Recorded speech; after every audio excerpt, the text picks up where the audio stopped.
Welcome back to another episode of Add, Edit, and Delete. As business owners have generated hundreds of millions in revenue, we're here to share our experience to help other business owners. And based on our learnings, we bring in also guests. So that actually, recut. I just jacked that up. Jeez, that was horrible. I know. Just start over. Because I was reading. You could just start. Take it from the top. Yeah, you could just keep going. I'll cut this. Welcome back to another episode of Add, Edit, and Delete. As business owners who have generated hundreds of millions in revenue, we are here to share our experience to help other business owners based on our learnings, and we'll bring in guests so that we can all learn together. And today we have two guests. We're going to have a bit of a round table. We have Mark with us and Cody, who are here always, partners. We do a lot of work together. And Brandon, who has visited us before with a commercial real estate background, and a new guest to the program, John Doherty, who's been in financial services for the last 30 plus years. So welcome, John. Why don't you give us just a quick history, 5 minutes on your career and what you try and work on today to help your clients. Okay. Hi, guys. I'm John. And this is my first podcast. So, nice. I got into finance in the early 80s, and with the intention of going to work for my father, who was, then they were called stockbrokers, and working on Wall Street. And did that. Have been doing that for a long time. And working with wealthy people, wealthy business owners, new business owners, helping business owners transition from the sale of their company into the next phase of life, and how are they going to cope with their finances, and what their choices are. And fast forward to the last 24 months. The brokerage firm that my father and I worked for a long time was one of the biggest investors on Wall Street, and it was purchased after the crash of '08 by a big bank. And we knew that there would be some changes when an institution or an entity as big as that was purchases a smaller entity. The smaller entity usually gets eaten up within the culture of the larger entity. And the brokerage firm we worked with always put the customer first, the client first. It was a client first, advisor second, and brokerage firm third. Happy client, happy advisor, happy stock price for the brokerage firm. And after the purchase, things began to change. The culture of the big bank was seeping in, and we were forced to not put the client first anymore, to put the entity first. And that's not the way that we were trained.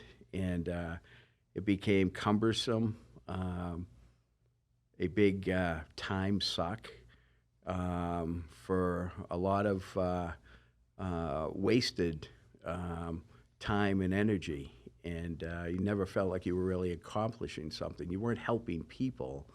You were satisfying the needs of an entity that's going to be here a long time after I am.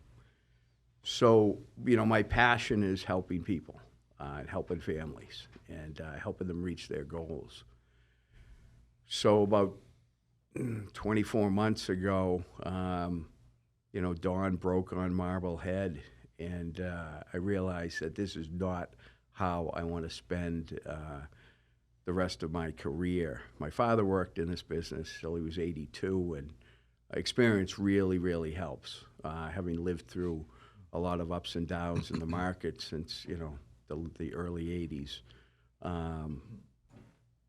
So fast forward, I left that big bank mentality and went to work with a smaller, well-established firm on Wall Street that puts the client first. We actually take an oath swearing that we will put the client first before everything else. And I've been there now for about 14 months, and everything that I was told is true. The whole organization puts the customer first. And it's a relief. I'm enjoying what I'm doing. I'm not limited to the size of the portfolio that I'm allowed to deal with. I can help someone with $100,000 or $10 million, or in some cases $50 million, and I can treat them all the same. You know, there's no threats of holding back pay because I'm not following things a certain way. You know, I could just go ahead and do the next right thing, and it's been a joy. You know, I get as much joy helping the school teacher as I do the CEO and his family. And that's where the joy for me is. And it was validated not too long ago when my wife said, I didn't know you could be this happy. And as Mike had asked me earlier before the podcast, he goes, well, what were you like before? So, well, I've seen it. You know, John and I have been friends for a number of years, and we talked about that transition together, right? And, you know, this highlights a topic around M&A activity where cultures clash and how are these things integrated. And, you know, what I think of with a lot of this M&A activity that you see in the market today, it's all about consolidation, efficiency, and the way to get efficiency, which we touched upon last time, was data analytics. And you create a culture around an administrative burden that actually can cripple someone who's used to doing business a certain way, and you lose talent in some of that. And that's what I think, you know, is part of what happened for you, is they lost talent, right? And one man gathers what another man spills, and this firm is lucky to have you. And the things also that you brought up there, the range of wealth. Right. So one of the things that I wanted to open up to us as far as a topic of conversation is just an individual's relationship with their money and how that varies over the course of your own lifetime, and how that varied, you know, individually for us to talk about that. We've talked about some big deals that are kind of in the works for Brandon right now. We're talking about increases in spend in our marketing. And, you know, when you're operating a business at a high level, or you're managing wealth of somebody that just had a tremendous exit, right? The principles are the same. There's just a lot more volume running through that transaction, and it creates a lot of margin and a lot of wealth opportunity. But it creates also, for me, a desensitization at a certain level from a business to a personal finance perspective. Yeah. And so what's that? I'm going to hold like? you right there. So on that desensitization, right? Risk is a tricky thing in finance, right? And you're now dealing with individuals in all forms of monetary income, right? So how do you figure out what the risk level is for someone and what they can handle, and how does that play into your plans for them? So the first thing is that everybody thinks of money differently. I think of it differently than my wife, than my 20-year-old daughter thinks of it differently than my 18-year-old daughter. You know, there is no one set way that is the norm to think of money, and that comes from different experiences. So when you try to determine the risk tolerance for an individual or for families, you know, we just start with a general overall view of, you know, what their philosophy is, you know, and depending on the size of the account or not, you know, what's your thought on taxes? You know, some people don't mind paying taxes because this is such a great country, you know, but others don't want to pay it at all. And there's alternative investments for that type of thing.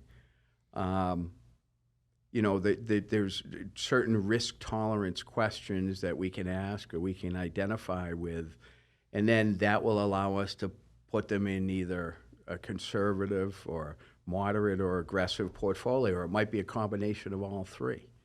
Brandon and I were talking earlier about, I'm older than these guys, and I've seen a lot of cycles, of business cycles, and when you're young, you can take more risk because you can always make it back.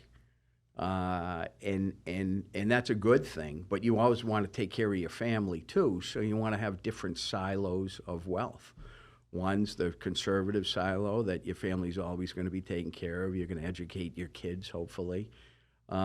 Two is going to be, you can have that moderate risk silo or that high risk silo, which is, we call it your fireplace money. You're comfortable taking that cash and starting the wood in the fireplace with it, and you'll never see it again.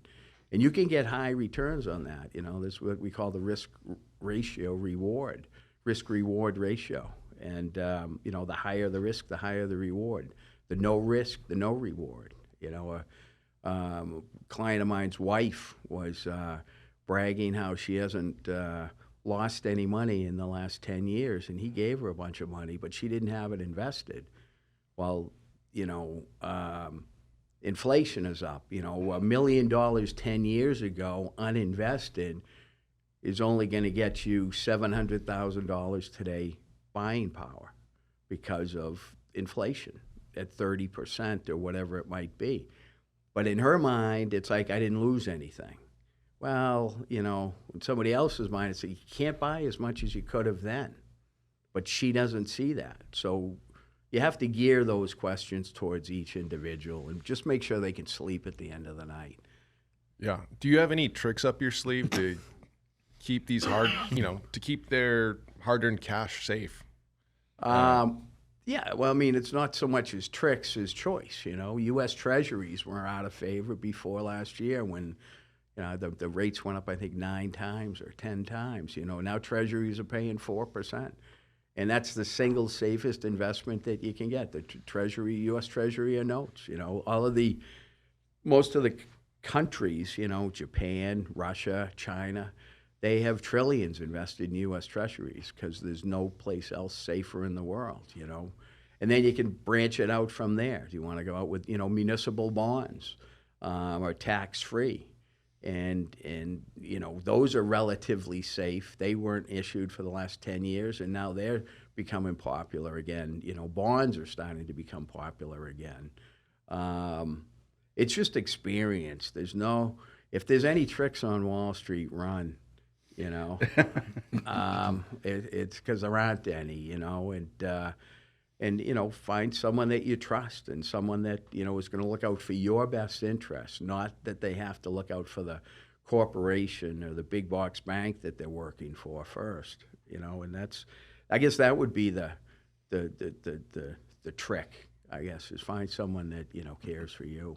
Yes, yeah. Like we were talking in our last show, go where you're wanted. Is there any interesting trends or happenings that you've currently got your eye on? Not right now because it's an election year. And, this is more for traders, not for long-term investors. Long-term investing is for me, that's what I prefer. That's what I specialize in. So you'll go through the ups and downs. You have to think of the market like playing with a yo-yo on the up escalator. It's going to be the yo-yo's going up and down, but you still keep going up. And that's what you have to look at in the long term. Short term, cash, money market accounts are paying 5% now if you find the right ones. There's nothing wrong with that. But those don't, from an advisory point of view, money markets don't really pay the advisor that much. And at the big box banks and things, that's not going to satisfy the big box bank. If you get to where I'm at now, they don't care. They just want to do what's right for the client. And it's it's just doing the next right thing is what you have to follow, and find somebody that does that. Have you pushed any of your clients into crypto? So I go to a finance conference at Boston College once a year, and they get the Go top, Eagles. They get the top Eastern Eagles. they get the top Wall Street advisors or analysts there, and that's been coming up a lot in the last probably the last 3 or 4 years, and they have continuously referred to Bitcoin as Bitcon. Now that doesn't mean it's not coming. When the Pilgrims came over, the currency in North America was wampum, which was seashells, right? And then it advanced to gold, and then coins, and then paper. So crypto is coming, but it's just a matter of it being recognized and regulated, and it's kind of the wild, wild west here. I'll give you a short example.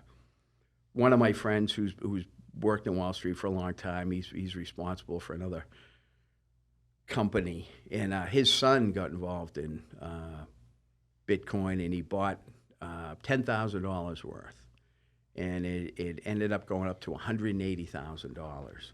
And they were on vacation out here in the West in Wyoming, and they were having lunch, and his son said, I'm gonna cash out, And right there in front of his father, who's been on Wall Street a long time, and his father's kind of watching it, he went in, and because it's still kind of a very dark, unregulated field, he went in to cash out, and he'd been in for a few years, and they said, you need to change your password. So he changed his password, and the money disappeared within 30 seconds. So he had been hacked, and he had been set up, right, unbeknownst to himself, and there's no way to get that back. But his father was grateful for the fact that he only looked at it like he lost $10,000 instead of the 180. Yeah. Because that could do a number on you. So, yeah. So there's a lot of the dark web or whatever it is. I'm the old guy here. I don't understand it all. I just try to keep it simple. But yeah, not yet. Although the SEC the other day just recognized that there are some Bitcoin ETFs, which is the first step in actually making it a little more legitimate. Yeah, and it's been going right now. But that's your fireplace money, from what you were saying. Yes. Yeah. Yes. Now, Brandon, I know, will take every dollar he has and throw it into real estate. I've been trying to get him to put in the market, and you've just now started putting into the market with Jake Withnell, who's our advisor. But your big thing, just because you've had so much success in a short amount of time, and we both have in the real estate market, that it's hard to want to, because real estate is, real estate's only bad when you have to sell, right? If you don't have to sell, it's always good. Mm-hmm.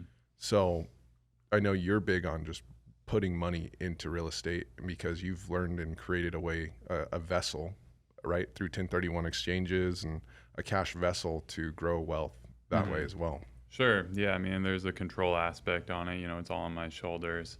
And, like you said, you invest money with people you trust. I trust myself more than anyone, but also, a lot of advisors will talk about diversification. And even if you're investing in one specific type of real estate, whether, right now we do a lot of multifamily, you still can diversify, and there's subsets, with that. Maybe you're buying, one that's in a better location and more of a new product, or another one that is down to the studs and there's no plumbing in the building. That's your high risk one. And the thing I like about real estate, a question I have for you is the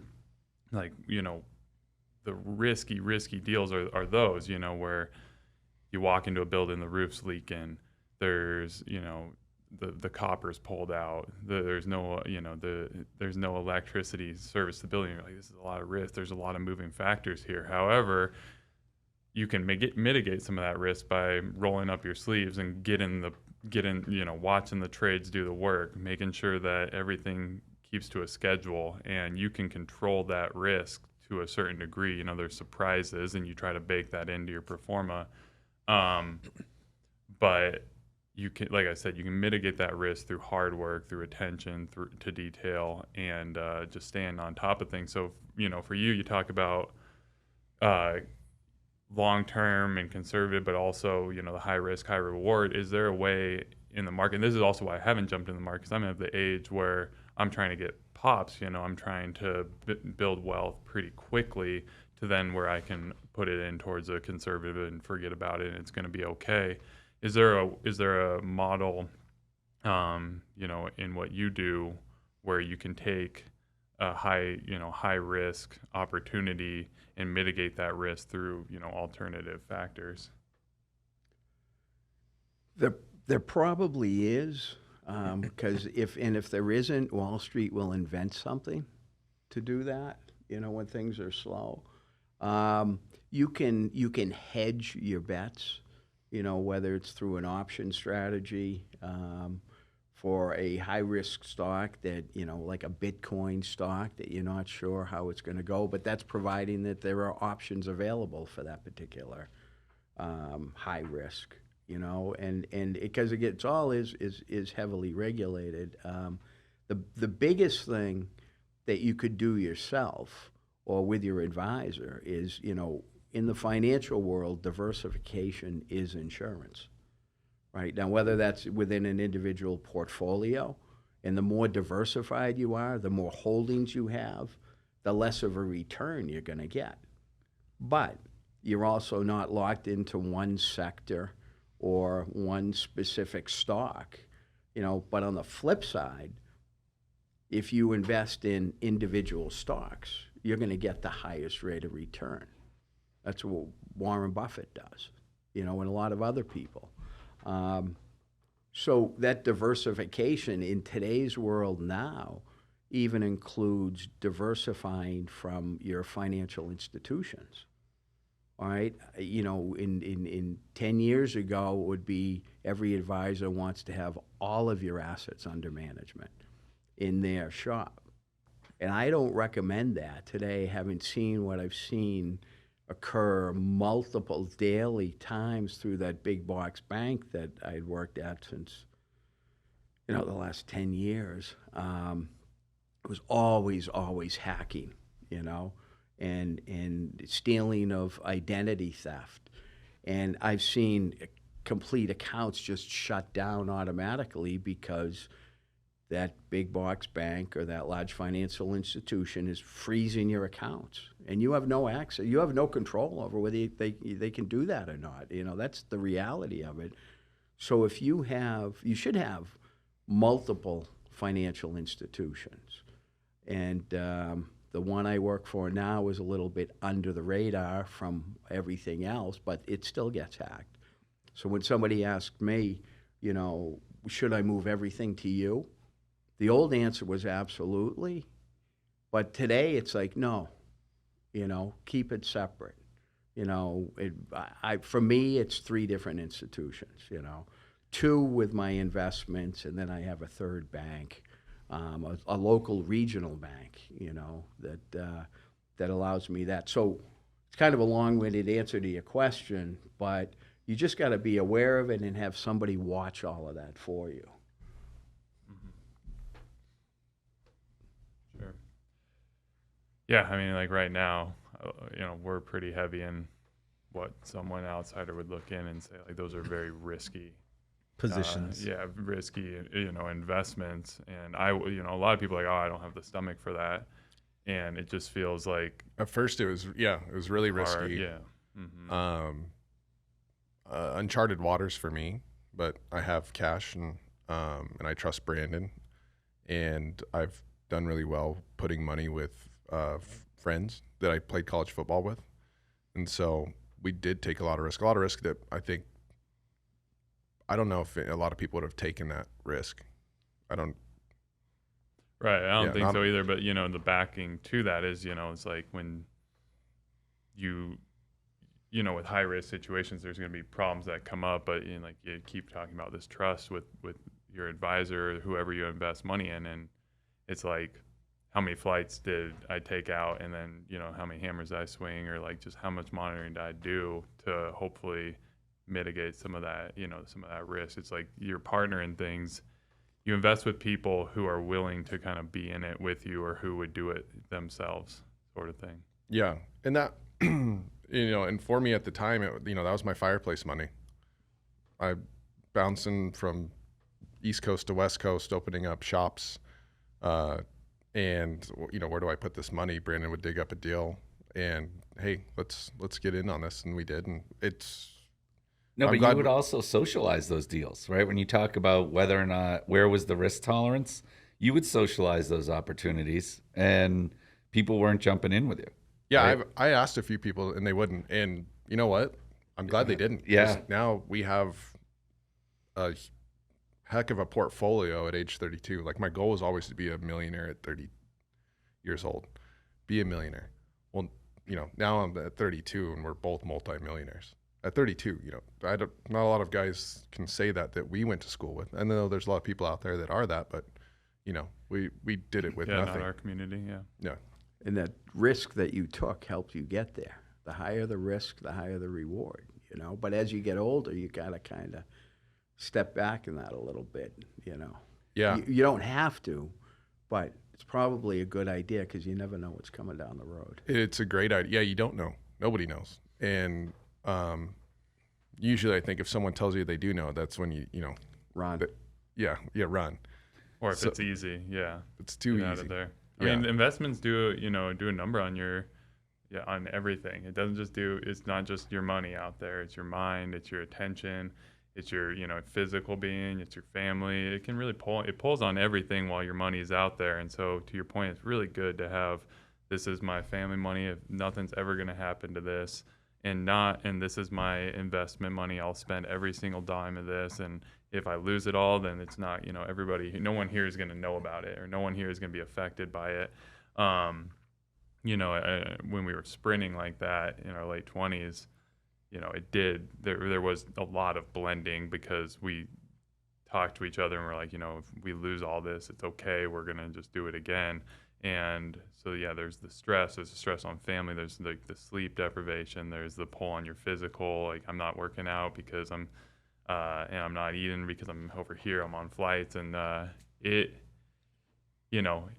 takes 3, 4, or 5 years of doing that. And like you said, when you get older, and not to say I'm older, but like if you do it 5, 6, 7, 8 times, and you make your good money, you make your good pops, it's like, now that I have it, you don't want to go back and do that all again at the risk, the same risk level that you had before. And part of that, not being afraid to lose it all and risk versus reward, I think, is I know enough now that if something happened unforeseen and I lost everything tomorrow, I'm still a rich man, because I know I can go out there and I can recreate what I created before, and not a lot of people can do that. You can't lose your learning. No, Yeah, build it and back that's up. Same thing with Brandon. We're very rich. Yeah, rich in family, but rich in knowledge. Mm-hmm. And that's, in a lot of it,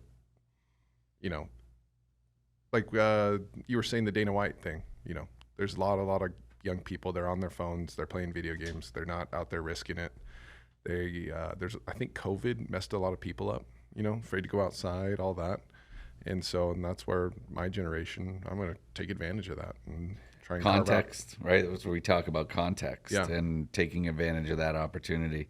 Brandon, when you were talking about your control of your liquidity, right, and keeping it, your cash ready for the next deal, you've got your different banks. You referred in our last podcast to real estate being a really good bank. Mm-hmm. I feel the same way when I'm working with even my CPA, when just went through a year-end cycle, right? And you're talking about trying to bonus yourself out to be able to create the best tax-advantaged opportunity for that tax year. And he's like, Mike, I know where are you going to go with that, because I know you like a lot of gunpowder sitting there, right? And that's for the way we find an opportunity. We want to be able to heavily invest, because we're rich in that experience of being able to set something up, get it going quickly, and quickly be able to tell, at least directionally, where we'll be able to scale it to, right? And so I do like that money market liquidity? Like, what is the liquidity of these different investments, and what are the tax implications on any of the gains, whether they were long term or short term? With my little bank, the residential real estate piece that I have, right? I talk about the way I made decisions was it's in a low inventory area because I'm extended for me into an area where I don't have reps. I don't really feel that comfortable with that property. But I'm in an area where I'm 60 days from liquidity.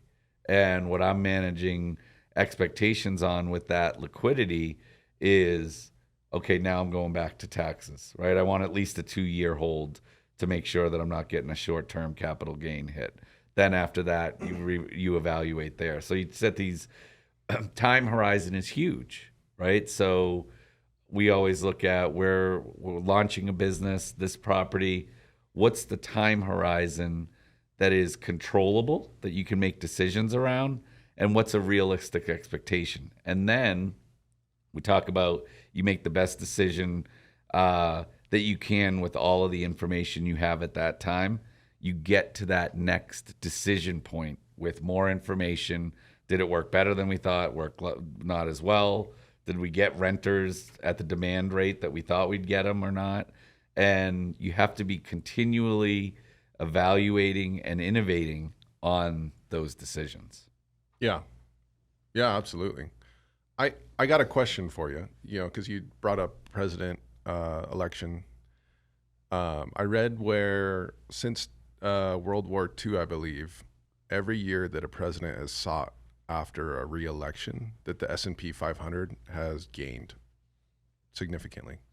What are your thoughts on that? Is that, and that's just me reading the newspaper, No. I don't have too many on that because I didn't read that newspaper, but it sounds right, especially in today's world with, like, you guys are all involved with data, right? And all this data is available that wasn't available, 10 years ago, or, it's being collected and processed.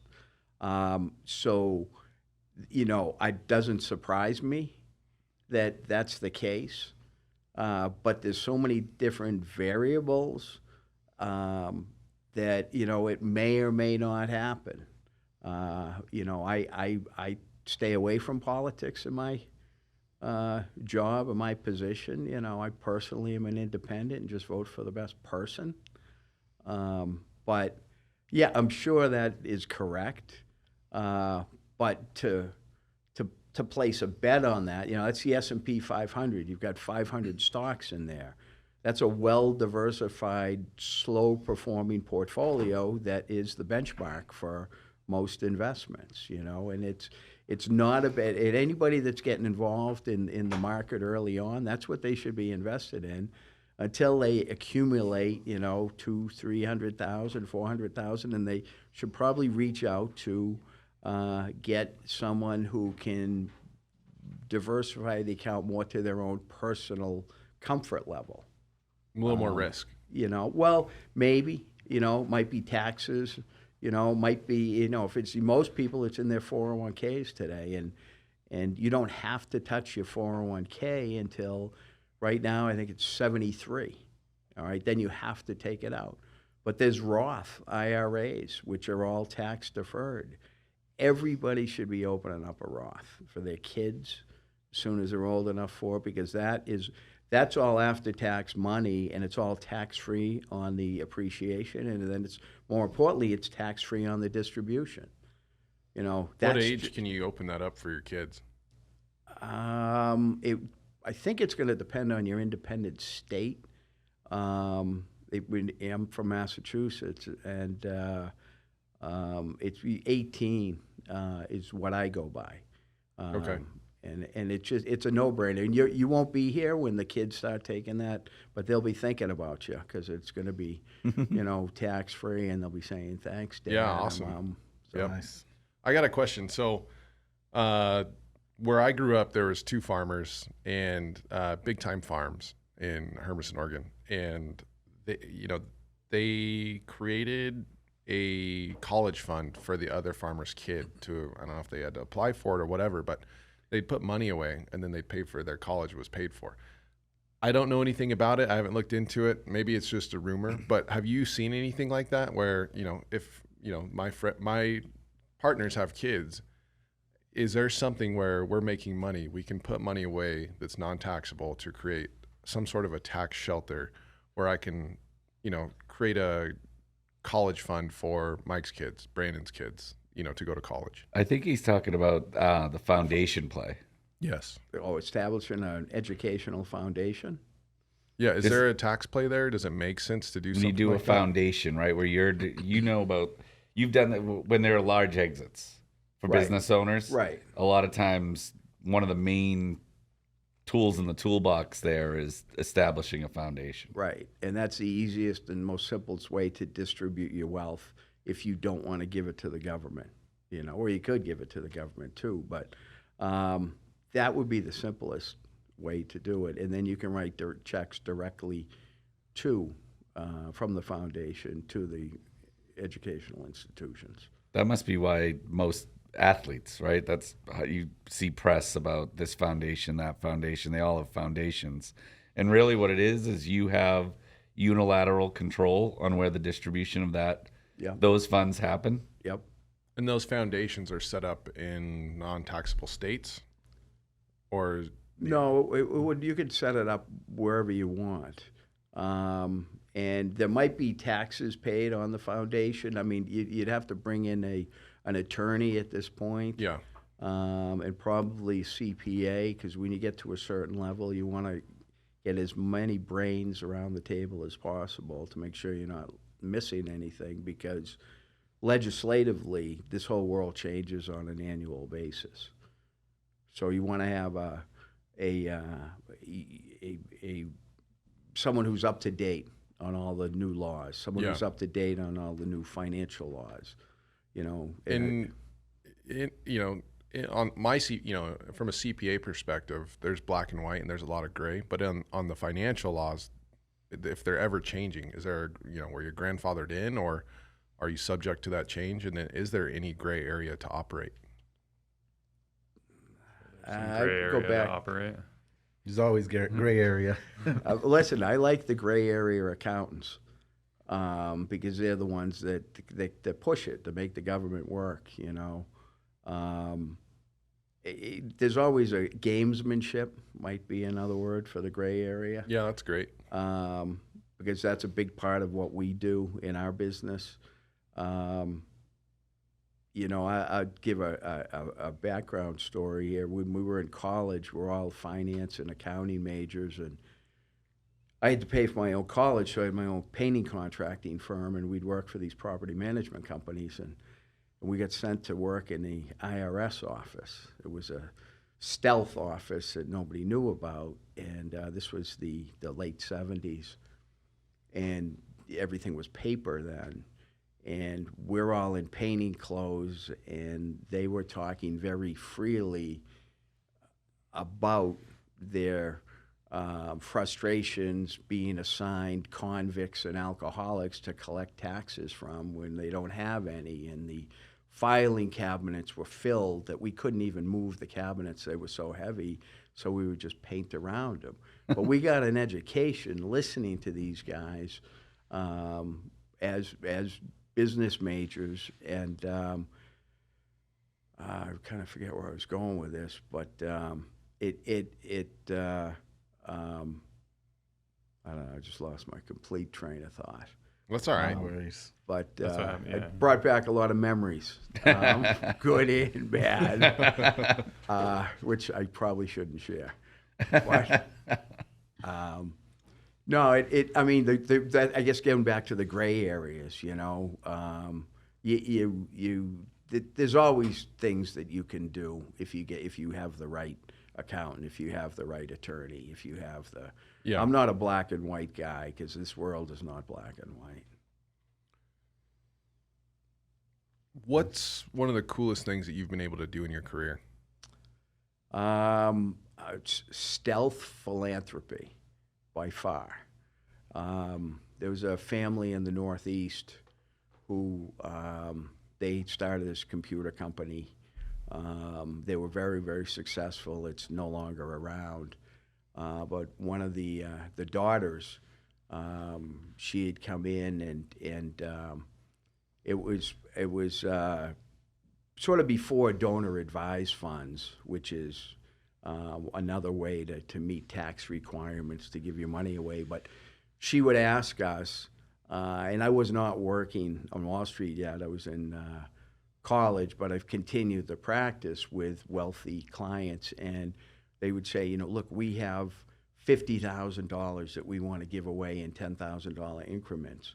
Could you help us find a direct recipient, instead of going through the paperwork and everything else? And my grandmother, who was a giver, she had talked to my father about, she said, oh, the church needs a new roof.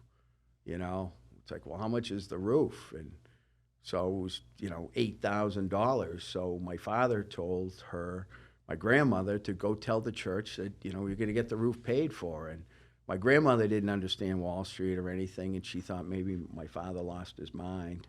And we were able to get those funds to the church. And the joy, and then we took the daughter who supplied the funds because she wanted to be anonymous. We took her for a ride over to the church, and she saw it, and we met the pastor, and we were talking, and we didn't tell him who she was, but he knew who we were because of my grandmother. And all he did was just be so grateful, and when she got back into our car, the daughter, she just broke down in tears, because but she didn't want to be known. So we've continued that process. I have a list of charities, or even the client might have some charities, but they don't want, like They want to remain anonymous. Yeah, and it's That's great. It's awesome, Yeah. and they get that emotion, that a feeling, and we'll bring them to the recipient, and not telling them who they are. It's, oh yeah, this is my cousin or whatever, and it never ceases to amaze me that that's the real gifts of life. Not the money. It's what you get on the inside. So that by far is my favorite part of the whole job. That's amazing to hear. It is awesome. I myself struggle with giving money, like back to our old football program, because I don't know where that money's going, right? And then you try and get the roundabout of where that money went, and it gets lost in the shuffle. So, but that is awesome.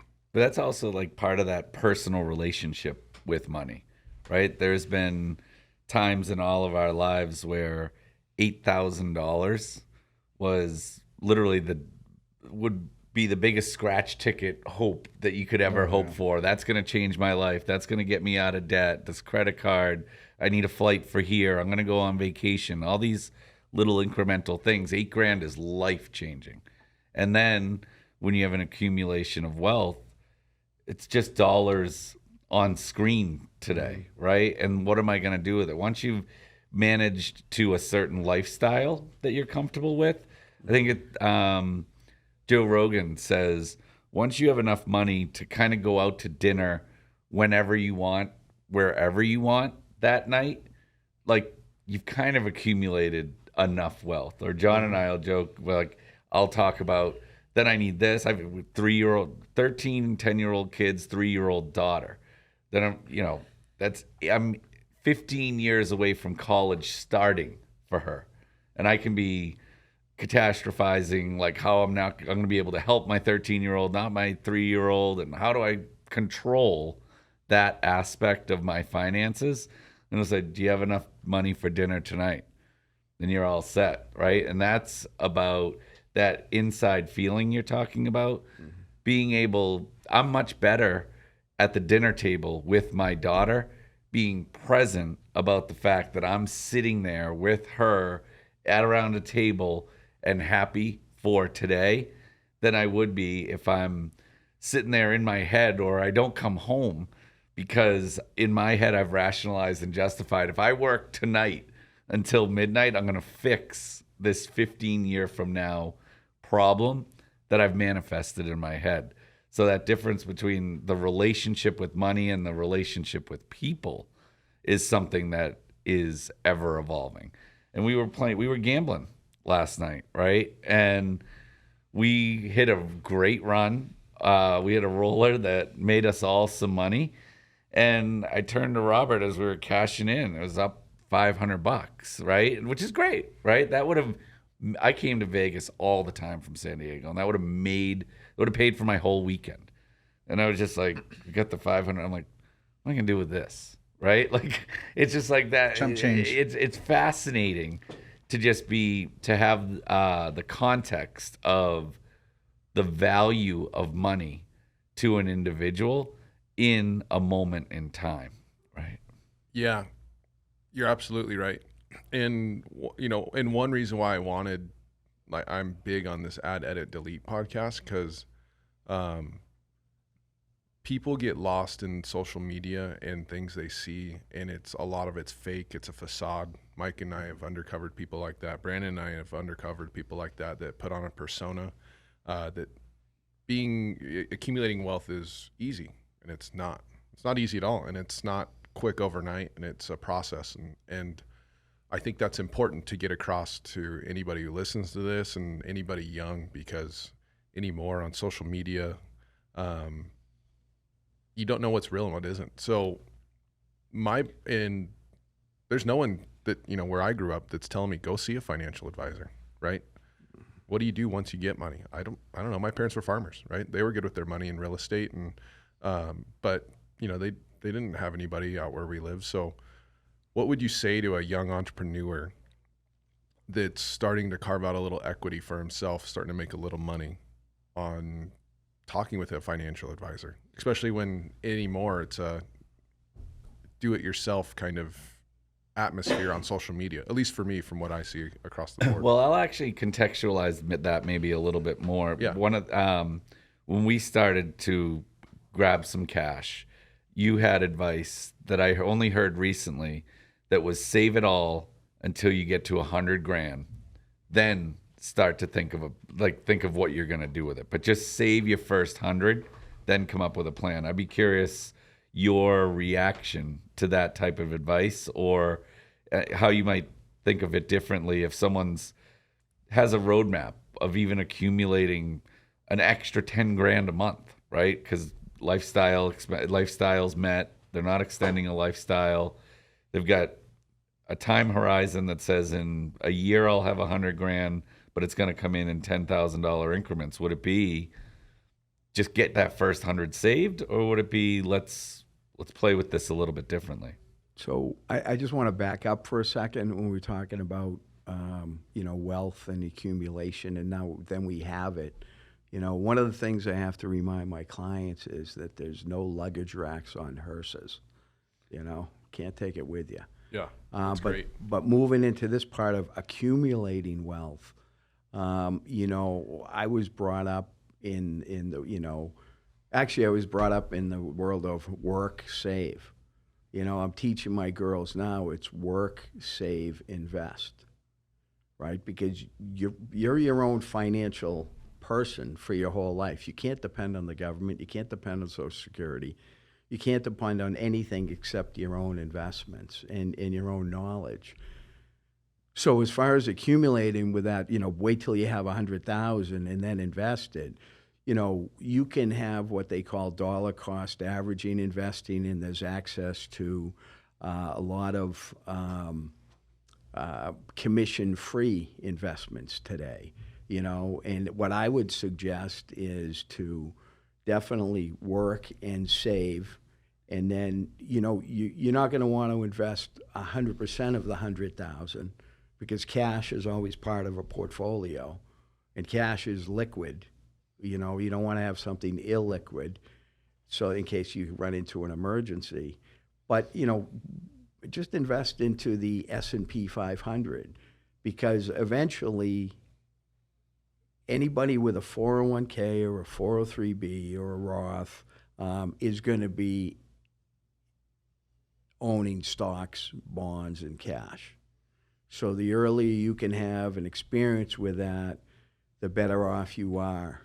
There's a lot of companies in Boston, a couple have gone public, and one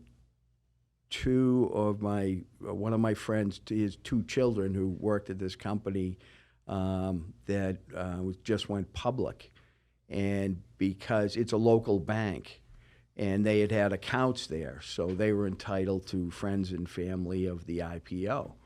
And they're young, but they're over 18. And he said, what do you think I should do? I said, I absolutely have them participate, and then they can see what a single stock does. They have a brick and mortar building to touch. They know the people. They understand it. It's a learning process. And it's, anybody can buy a stock or an investment, but it's the selling is the hard part. What's your sell philosophy? So I would definitely, work, save, and invest, and talk to someone. Keep it simple at the beginning, and just touching back on that stock. As far as selling a stock goes, one of the stocks that people have lost more money on than any other stock is Amazon, because when it first came out, my mother, who was a voracious reader, found out that there was going to be a stock with a company that would sell books on the internet. She had my dad buy stock. He bought it, it doubled, it tripled, he sold it.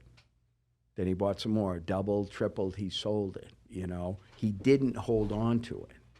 Now, if he had, over the long term, that initial investment would be worth over $1 million, and it was, I think it was 10,000.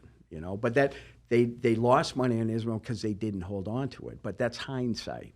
Yeah. So you don't know. His sell philosophy was, wait, I'm doubling, tripling my money, I'm out.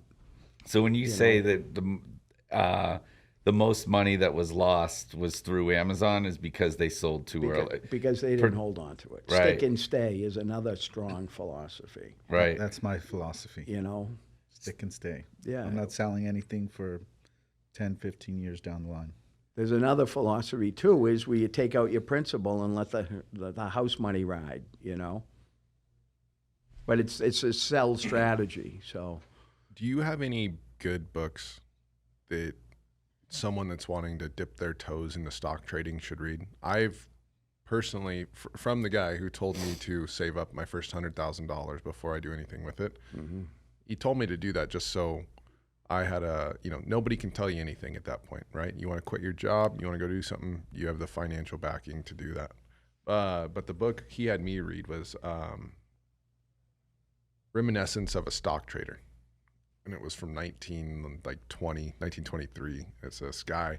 And what it was is a mental fortitude, mental toughness, and because it is a mind game, right? At the end of the day. And I was just wanting to know what books that you've read or you would direct someone to read.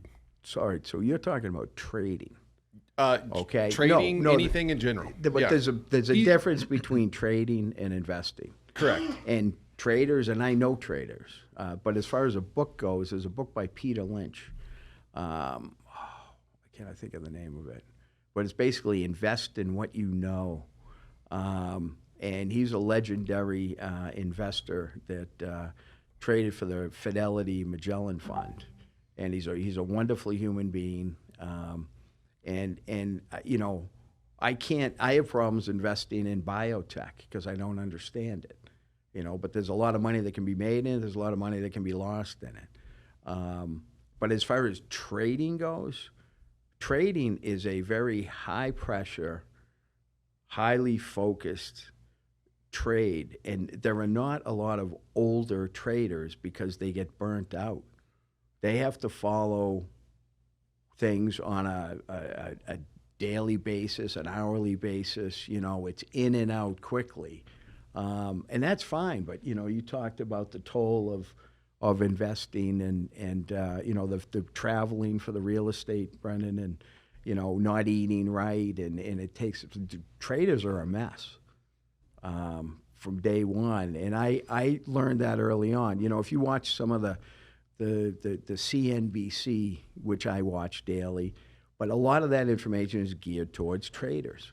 You know, when we became able to trade remotely on our computers, before we could trade on our phones through Robinhood and other venues, you know, when we were trading on our computers, there was this term called day traders, right? Everybody was a day trader, you know, but then when it came the end of that first year, they got a tax bill. And they lost all their money to pay the taxes on it. And they're like, well, I don't have that money. It's like, well, no, you did, but you didn't put it aside to pay Uncle Sam. And you don't really hear that term anymore today. So, yeah, you know, if you want to trade a little bit, that's fun. But for me, for this long-term investor, that's fireplace money. And it's, you know, you might as well go to Vegas. So, That Peter Lynch book, was it Learn to Learn or One Up on Wall Street? One Up on Wall Street. Okay. It was One Up on Wall Street, yeah. Yeah, thank you for that. Yeah. Well, we've been here nearly an hour. This has been a lot of really good information. I think that's a good topic. Maybe we'll go around the table. You've got the Peter Lynch book. Anyone else with recommendations on a recent or book that they've read that they would recommend? Brandon? I mean, just the Amazon bestsellers are the ones. I mean, there's no, you know, secret formula. There's no amount of knowledge that is hidden that only a couple people are doing. So, you know, I think you're Think and Grow Rich, you're Rich Dad, Poor Dad, you Never Split the Difference. Anything that was a bestseller is because of the experience that people have had thereafter. I didn't know you read Think and Grow Rich. Sure. Yeah, and so it's just like that. It's a great book. Right. So any of those, I mean, it's just it's all about how you apply it thereafter. I mean, none of them are gonna give you the step-by-step manual on how to do it, and the way you know what books do, right, is just to put you in a certain mindset, and that's why you got to keep reading them. And there's a new bestseller, you know, that comes with new times. Yeah, but I mean, just anything at the top of the list. Yeah, you're right. The mindset, right? And then how is this applicable to what I do? Especially when you are leading and you are constantly, you're like the one that we're reading right now that I read it. Now I'm going back through and I'm picking out stuff through it that I challenged Brandon to read. Is Never Split the Difference by Chris Voss, and it's an amazing book. And he was an FBI negotiator, like top of the top, and he created what the Black Swan Group, which is, I don't know if you've heard of them. I've heard of the group. Black Swan Group. He created that, and it's a negotiation company that's now on Wall Street, or, you know, I think his son owns it now. But really good book, and how to attack and approach people, and how to interview and never split the difference, and get what you want, and how do you go about doing that, mirroring people and so on. But that's a good book that I think everybody should read, because it's not only is it applicable to business, but it's applicable to your everyday life, because you're always negotiating, no matter where you're at, right? You're always asking someone, talking, trying to get information, whatever it may be, even with your wife, right? And kids, like I negotiate with my daughter every day when I go home, and she's a great negotiator, and she uses the same tactics that the FBI uses. You just don't know that she's doing it, you know? And so, and it's great for how to open people up. The Think and Grow Rich by Napoleon Hill, you know, that's like a timeless book. I don't think it was wrote like 1920s, a long time ago. Have you ever heard of that book? No. So, I haven't read it in a long time, but who's the steel guy from Carnegie? Carnegie hired Napoleon Hill to dedicate, it was 15 to 20 years of his life, to going around and interviewing the most influential and wealthy people in the world. And he would go sit with all these multi-billionaires, and he'd write down everything they do and why they were successful. And then and Carnegie paid him to do this over his life, and he wrote it all down into, it's a step-by-step on everything that these super rich and successful people do to be successful. That's a great book. Mark? You know, you took it from me. That's really the first like sales book, that Think and Grow Rich. You know, other than that, no. Mine. Had an undergrad and then again at an MBA. The Stephen Covey, 7 Habits of Highly Effective People. That's a very common blocking and tackling, but that's one that I actually reference because there are like the silly things like put first things first, right? Or he references also that Eisenhower matrix. Eisenhower matrix, which is the important. There's 4 quadrants: important, not important, urgent, and not urgent. And so that not important, not urgent it helps you with your priority. And then over in the opposite corner is highly urgent, highly important. And so when you look at, you know, you're not going to do this as an exercise on a daily basis, but it's a good framework for finding those activity tasks, activity not value, and being like finding delegation tasks, right? Those are things that... That's the add, edit, delete. Yep, Right exactly. there. Yeah. But that's a great book. What was the name of the book again? 7 Habits of Highly Effective People. Oh, you know what? I've Stephen seen that. Covey. Yeah, I just haven't grabbed it. Yep. Well, learning never ends with the Add, Edit, Delete podcast. And that wraps up this episode. We hope you'll join us again. Thank you. Thank you for watching another episode of Add, Edit, and Delete. Small business owners helping small business owners scale correctly. Make sure to like, comment, and subscribe.